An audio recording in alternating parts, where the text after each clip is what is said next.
रहीम, देखिए ऐसा है कि जो डोनाल्ड ट्रंप की तरफ से, अमेरिका की तरफ से हमला किया गया और उसके बाद इजराइल ने मिलकर दोनों ने दहशतगर्दी फैलाई पूरे खलीज में, खाड़ी में।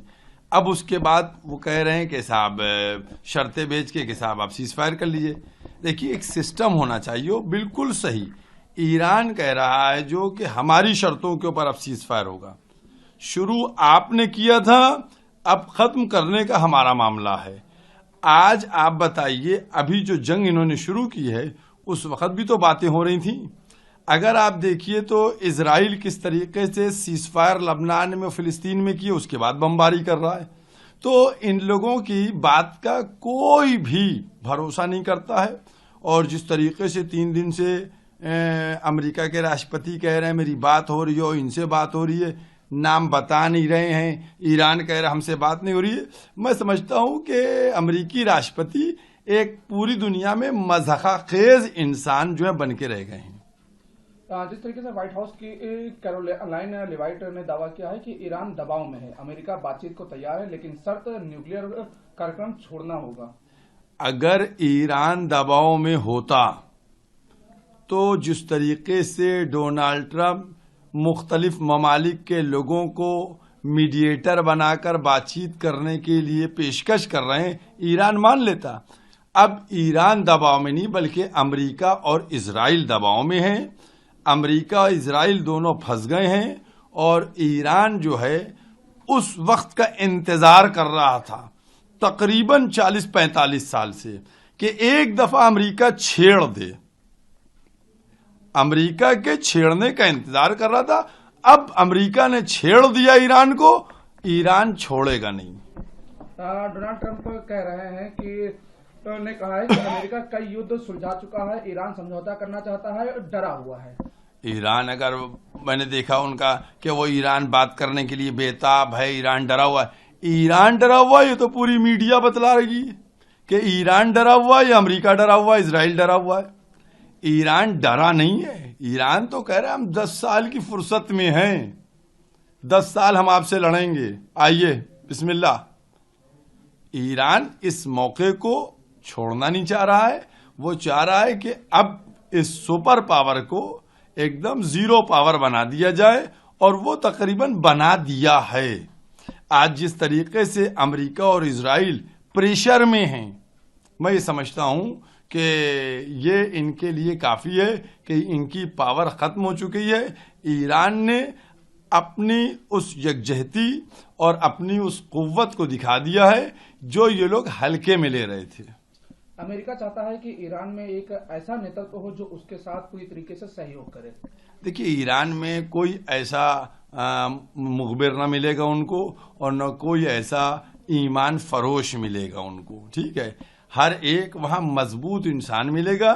इसीलिए पिछले कई महीनों से तलाश में है कि कोई हमको ऐसा मिल जाए जो ईरान के अंदर इख्तलाफ पैदा कर दे। लेकिन ईरान में इख्तलाफ पैदा नहीं होगा। ईरान की गवर्नमेंट, ईरान की जनता सब एक साथ मजबूती से खड़े हुए हैं और अमेरिका इजराइल का मुकाबला कर रहे हैं, मुंह तोड़ जवाब दे रहे हैं। एंटोनियो गुटेरेस ने अपील की है कि अमेरिका इजराइल युद्ध खत्म करे, ईरान पड़ोसी देशों पर हमले रोके जाएं। देखिए ईरान पड़ोसी देशों पे हमले नहीं कर रहा है। कल भी कुवैत के एयर उससे बेस से हमला हुआ ईरान पे, तो ईरान उसका जवाब नहीं देगा। दुबई के एयरबेस से हमला हो रहा है तो ईरान उसका जवाब नहीं देगा। तो ईरान उन बेसिस पे अटैक कर, ममालिक पे अटैक नहीं कर रहा है। ये बात बिल्कुल क्लियर है कि वो अरब ममालिक पे हमला नहीं कर रहा है, बल्कि अमरीकी उन बेसेस पे हमला कर रहा है जिस बेस से ईरान के ऊपर अटैक किया जा रहा है। इसीलिए Dubai, Kuwait, Bahrain, Sharjah, Jordan और कतर, सब तरफ की जनता जो है वो ईरान के साथ है।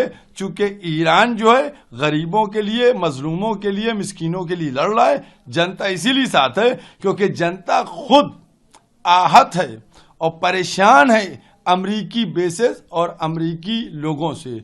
और अब जो अरब बेसों ने अपना सरपरस्त और अपना कुव्वते बाजू बनाकर इन्होंने रखा था, अमेरिका को बुलाया था कि ये मेरी सिक्योरिटी करेंगे।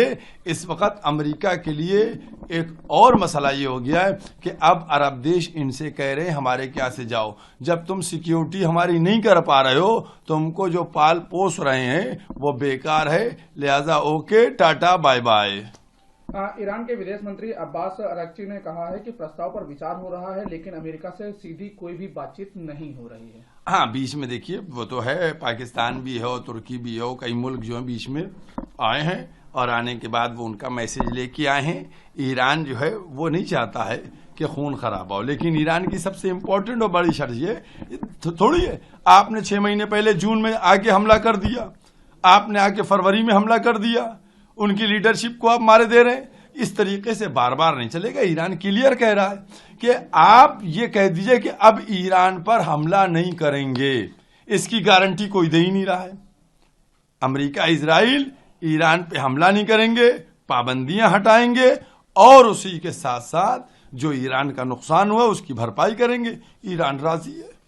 ईरान ने भारत सहित कुछ देशों में होर्मुज जलडंग युद्ध से गुजरने की पूरी तरीके से अनुमति दी है, इसको किस तरीके से देख रहे हैं? देखिए, ईरान जो है जो उसने पहले कह दिया है कि होर्मुज स्ट्रेट बंद नहीं है, होर्मुज स्ट्रेट खुला हुआ है, वहां से जहाज आए और जाएं।